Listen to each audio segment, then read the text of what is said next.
मन तो बड़ा बलवान है, जिद्दी स्वभाव का है, प्रमथन स्वभाव वाला है, ऐसा व्याकुल कर देता है कि विषयों की तरफ आकर्षण हो जाता है, संकल्प बन जाता है, क्रिया बन जाती है। कैसे प्रभु इसको वश में किया जा सकता है? हमें तो ऐसा लगता है जैसे वायु को रोकना कठिन है, ऐसे इस मन को रोकना कठिन है। वायुरिव दुष्करम, जैसे तूफान को नहीं रोका जा सकता, ऐसे मन को भी हमें ऐसा लगता है नहीं रोका जा सकता। अर्जुन जी ऐसा बोले। प्रभु ने कहा कि तुम्हारी बात ठीक ही है। असंशयम महाबाहो मनो दुर्निग्रहम चलम, ये बहुत चलायमान चंचल है, इसे बस में करना कठिन है। बस में हो ही नहीं सकता ऐसी बात नहीं। श्री भगवान कह रहे आपकी बात भी ठीक है, क्योंकि बहुत चंचल है ये जो ठान लेता है, जिद्दी स्वभाव का है, ये वो करके ही शांति देने की बात करता है, और बहुत बलवान है, हमारी एक नहीं चलती। पर ऐसा नहीं है कि इसको जीता नहीं जा सकता, जीता जा सकता, कठिन है पर जीता जा सकता है। कैसे जीता जा सकता है? प्रभु कहते हैं अभ्यासेन तु कौन्तेय वैराग्येण च गृह्यते, अभ्यास के द्वारा और वैराग्य के द्वारा। जैसे पंछी दो पंखों से ही अपनी यात्रा करता है, आकाश में उड़ता है, ऊंचाई में उड़ता है, ऐसे ही उपासक अध्यात्म की ऊंचाई में चढ़ने के लिए इन दो का सहारा लिए बिना नहीं चढ़ सकता। एक तो अभ्यास और दूसरा वैराग्य। प्रभु कह रहे हैं कि अभ्यास किसे कहते हैं समझो। पहली बात कल चर्चा जैसे हुई थी, कोई जब सत्संग सुनता है, संतों की वाणी सुनता है, तो उसके हृदय में सुनते सुनते बात जागृत होती है कि मनुष्य जीवन का लाभ तो प्रभु का भजन करना है, भगवान की प्राप्ति करना है। फिर उसके हृदय में इच्छा जागृत होती है कि ये बात तो भगवान की शरणागति से पूर्ण होगी, पर शरणागति कैसे हुआ जाता है मुझे पता नहीं। तो अब वो भ्रमण करता है, तीर्थों की यात्रा, जहाँ संत महापुरुष जन निवास करते हैं, भगवान के परम पावन लीला क्षेत्र, धाम, पुरियां, तीर्थ आदि, इनमें वो भ्रमण करता है। उसका हृदय पवित्र होता है तीर्थों के भ्रमण से। पवित्र हृदय में उसके अंदर इच्छा जागृत होती है किसी संत महापुरुष का सानिध्य प्राप्त करने की। अब वो जब संतों का संग करता है तो उसके हृदय में संत सेवा की भावना जागृत होती है। महत सेवायाम, भगवत प्रेमी महात्माओं का सानिध्य और उनकी सेवा ये दुर्लभ बात है। देवर्षि नारद जी कहते हैं महत संगस्तु दुर्लभ हो पर अगम्य हो। उनका आदेश पालन करके उनकी रुचि में रुचि मिला पाना बहुत कठिन होता है, क्योंकि उनकी रुचि हमारी विषय रुचि को, सांसारिक रुचियों को नष्ट करने वाली होती है, और हम विषय भोक्ता, तो कहीं ना कहीं हम उनकी रुचि के प्रतिकूल चलने लगते हैं। जहां आप प्रतिकूल चले तो सबसे पहली प्रतिकूलता का प्रहार होगा उन्हीं संत महापुरुष के प्रति दोष दृष्टि, क्योंकि इसी से तुम्हारा पतन होगा। जो भगवत कृपा से यहां तक पहुंचे तो अब माया पतन कराने के लिए तुम्हें उत्साहित करेगी। इंद्रियों के द्वारों में दैवी शक्तियां बैठ करके तुम्हें विषय आकर्षण करवाएंगी। अगर आप उनकी रुचि के प्रतिकूल चल दिए तो उनको चांस मिल गया। वो पहला काम करेंगे अश्रद्धा, सदगुरुदेव पर, संत पर, उनके वचन पर, उनकी प्रति दोष दृष्टि। जहां ये हुई बस साधक गया, क्योंकि जहां से शरणागति पुष्ट होनी थी, जिनके संग से देहाभिमान गलित होना था, जिनकी कृपा कोर से अध्यात्म मार्ग पुष्ट होना था, वही हमारी दोष दृष्टि हो गई। कहीं भी अपराध करे शिष्य, वो सीधे गुरुद्रोह पैदा कर देगा। आप बहुत गुप्त अपराध कीजिए, कोई नहीं जान पाया, पर आपको उसका प्रथम दंड ये मिलेगा, आपको अपने गुरुदेव पर संशय हो जाएगा, उनके वचनों पर अविश्वास होने लगेगा, बस शुरू हो गया पतन मार्ग। यदि ऐसा नहीं हुआ, उनकी रुचि में रुचि मिलाया, तो अब ध्येय पुष्ट हो जाएगा, हमारा लक्ष्य पुष्ट हो जाएगा। बस अब जीवन का एक ही लक्ष्य है, प्रिया प्रीतम का भजन करते हुए प्रिया प्रीतम को प्राप्त करना। ये मन को वश में करने का सबसे पहला उपाय है।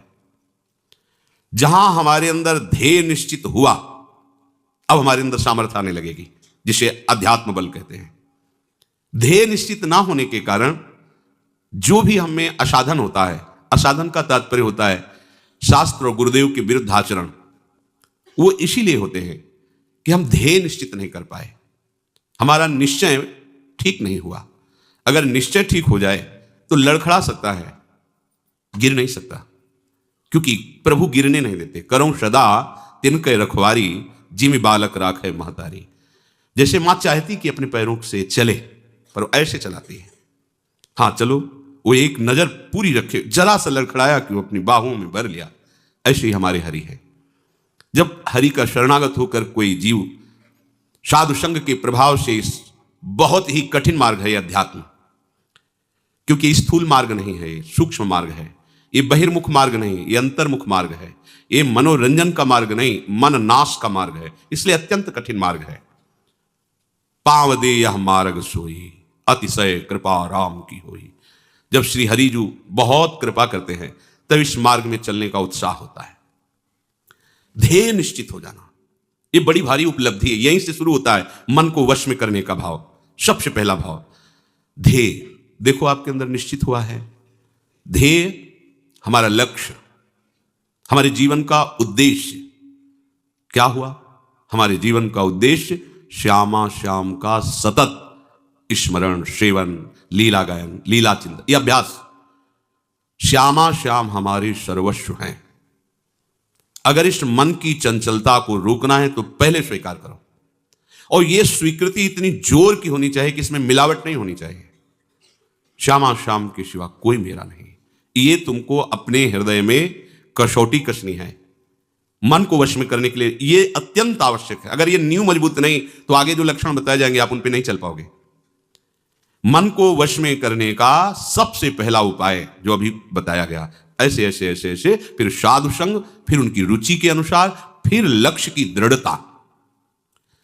लक्ष्य की दृढ़ता हुई कि मन पर आपकी दृष्टि पहुंच जाएगी, क्योंकि आपने लक्ष्य तय कर लिया। अब वो लक्ष्य के बिलक जाएगा तो आपको जलन पैदा हो जाएगी।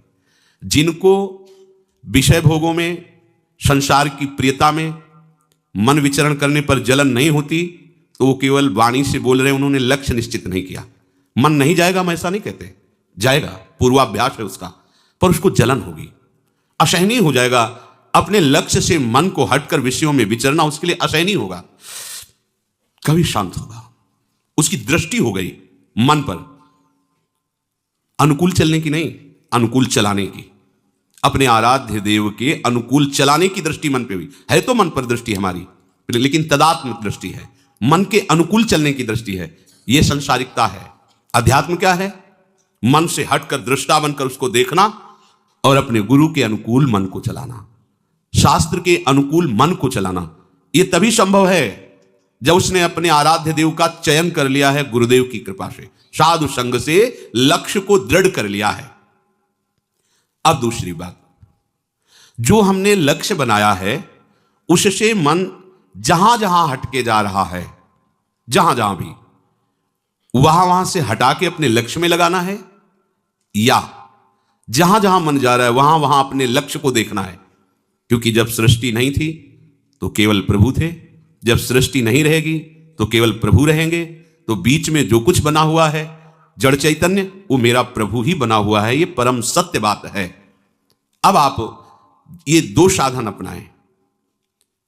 पहला लक्ष्य तो आराध्य देव, इस दूसरे में दो साधन, जहां जहां मन जाए वहां से हटाकर अपने लक्ष्य में लगाना, या जहां जहां मन जाए वहीं वहीं आराध्य देव की भावना कर लेना। बस बात बन जाएगी। आराध्य देव की भावना, मेरे प्रभु हैं, ये भी मेरे प्रभु हैं। ये जो वस्तु सामने दिखाई दी, ये पहले नहीं थी, प्रभु ही थे। ये बाद में भी नहीं रहेगी, प्रभु ही रहेंगे। बीच में इस वस्तु के रूप में प्रभु ही हैं। मेरी दृष्टि काम नहीं कर रही, ठीक नहीं देख पा रही, पर हैं प्रभु ही। ऐसा शास्त्र कहते हैं, ऐसा सदगुरुदेव कहते हैं, ऐसा आचार्य कहते हैं। साधक प्रातः काल जब उठे तो गुरुदेव को प्रणाम करके निश्चय करे कि आज हम पूरा का पूरा समय आराध्य देव में लगाने की चेष्टा करेंगे। जो पूर्व में हमसे त्रुटियां हुई हैं उनको आज नहीं करेंगे, अब नहीं करेंगे, ऐसी बात नहीं। हमें वर्तमान को संभालना है, तभी आपके अंदर सामर्थ्य आएगी। आज से कभी नहीं करेंगे तो आप हो सकता है ना चल पाए, क्योंकि आप में इतनी संकल्प पवित्र बुद्धि नहीं है, इतना जोर का संकल्प नहीं है कि आपने कह दिया कि आज के बाद नहीं करेंगे तो ये भीष्म प्रतिज्ञा हो गई। आप में नहीं है ऐसी सामर्थ्य। यद्यपि आप सामर्थ्यवान हैं पर अपनी सामर्थ्य को भूल चुके हैं। तो क्या करें? हम मन के ऊपर बोझा ना डालें। कि आज के बाद कभी नहीं करेंगे। हम आज का नियम लेते हैं कि आज प्रातःकालीन गुरुदेव को प्रणाम करके हम ये नियम लेते हैं कि आज शयन तक हमसे कोई भी जो पीछे त्रुटियां हुई वो नहीं होने देंगे। पूरा का पूरा समय भगवत चिंतन करते हुए ही हम कार्य करेंगे। जो भी व्यवहार करेंगे वो अपने प्रभु के लिए करेंगे। ठीक, अगर रात्रि में शयन करते समय हम पुनः इसका चिंतन करें कि जो हमने प्रातःकालीन नियम लिया था उसमें कितनी त्रुटि हुई, ये करना ही चाहिए उपासक को। ओह, आज तो इतना समय चूक हो गई, तो चिंतन करते हुए शयन करें, प्रातःकालीन फिर नियम ले। जो कल त्रुटि हुई थी वो आज नहीं हो। एक दिन साधक देखेगा कि उसका मन असाधन रहित हो गया है, त्रुटि रहित हो गया है, पर आपको जांच करनी होगी।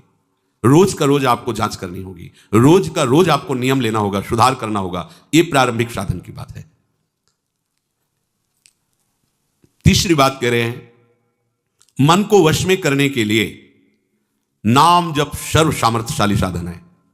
लक्ष्य श्यामा श्याम, जहां जहां मन जाए वहां वहां से हटाकर लक्ष्य में श्यामा श्याम में लगाना, या जहां जहां मन जाए वहां श्यामा श्याम को देखने की भावना करना। प्रातः काल से शयन काल तक की दिनचर्या को जांच करके उसमें त्रुटियों को निकालना। अब यह निश्चय कर लेना कि नाम हमारा जीवन है। यह बहुत बड़ी बात। जो चाहत है नित्य सुख अरु मन को विश्राम, हित ध्रुव हित सो भजत रहू, पल पल श्यामा श्याम श्यामा श्याम। मन चंचलता रहित हो जाएगा, नित्य सुख का अनुभव प्रकट हो जाएगा। आपको आवश्यकता है प्रतिपल श्यामा श्याम श्यामा श्याम। राधा वल्लभ श्री हरिवंश, राधा वल्लभ श्री हरिवंश। नाम जप सर्वश्रेष्ठ महामहिम भगवत प्राप्ति का, मन को शांत करने का, समस्त कामनाओं की पूर्ति का अचूक उपाय है।